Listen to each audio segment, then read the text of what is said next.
This is Matthew Cratter from Bitcoin University.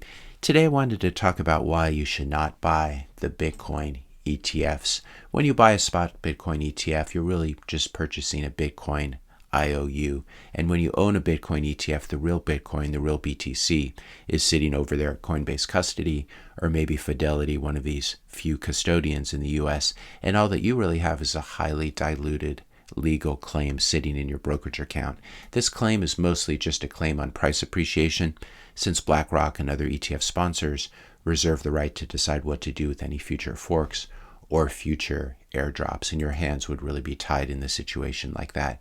Shares of a Bitcoin spot ETF are trapped inside of your brokerage account. They're cumbersome to move. Coinbase custody controls the keys to your Bitcoin when you own a Bitcoin spot ETF and not you. And if someone in the government or at the company decides that they don't like you for some reason, you can reference the Canadian Truckers episode from a couple years ago, what human rights activists have to deal with all around the world.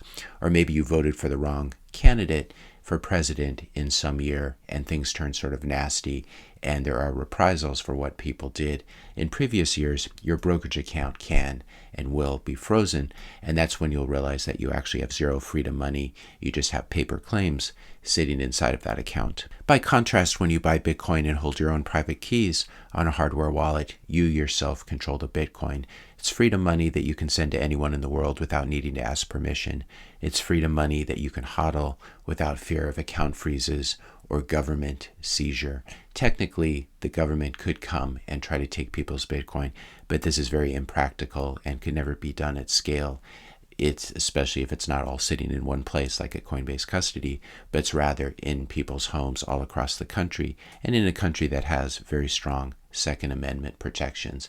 So Bitcoin that you control yourself is freedom money. And as U.S. deficits and the U.S. debt continue to explode higher, you can be sure that the probability of government wealth seizure increases markedly as well.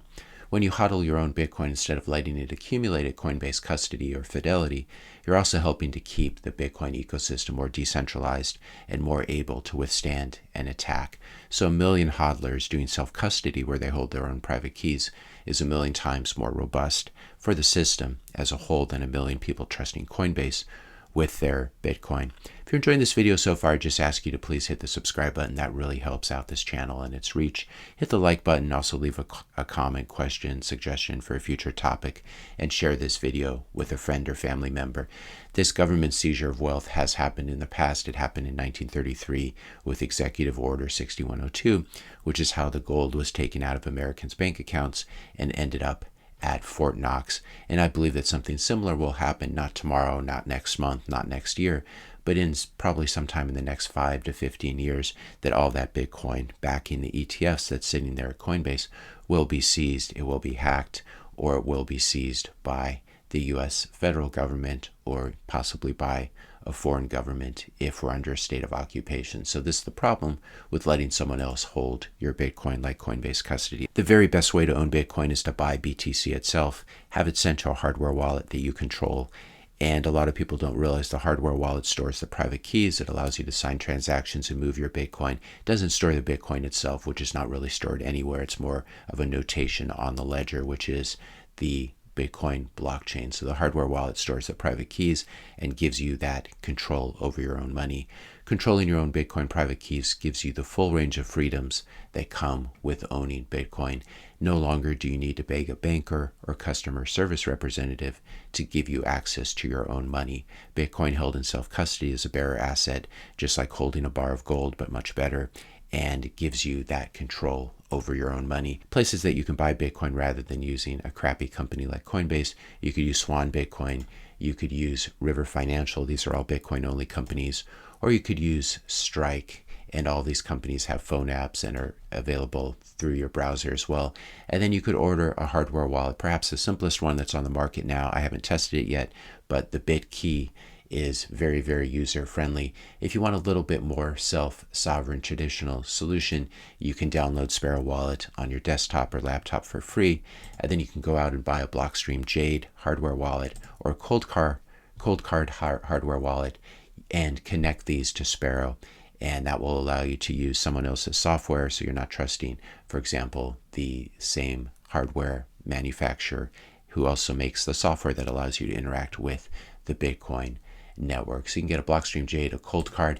I'll have 2 videos that I'll link to in the description notes below that teach how to set up the Sparrow wallet and then how to connect a hardware wallet like the Blockstream Jade. If you want a little bit more hand-holding as well, I have a paid course. I have a private Bitcoin forum where we've been doing a lot of troubleshooting and helping people with their self-custody. I think there's one excuse that people have been using to why they should own a Bitcoin spot ETF, and that's for retirement purposes, maybe an IRA or something like this.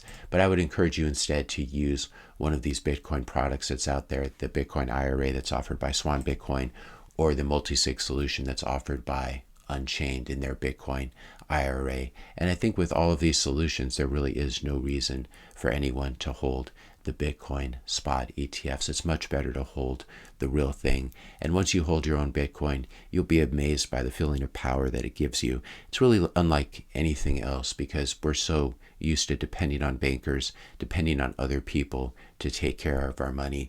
And if you really are longing for freedom and self-sovereignty, especially going into this difficult decade where there will be many government and authoritarian and totalitarian attacks on individuals all across the world as governments become more and more desperate, as their debt burdens increase and the bill comes due. It's very nice to have your own money that you can control and that you're not dependent on anyone else or anyone else's permission to move or to use.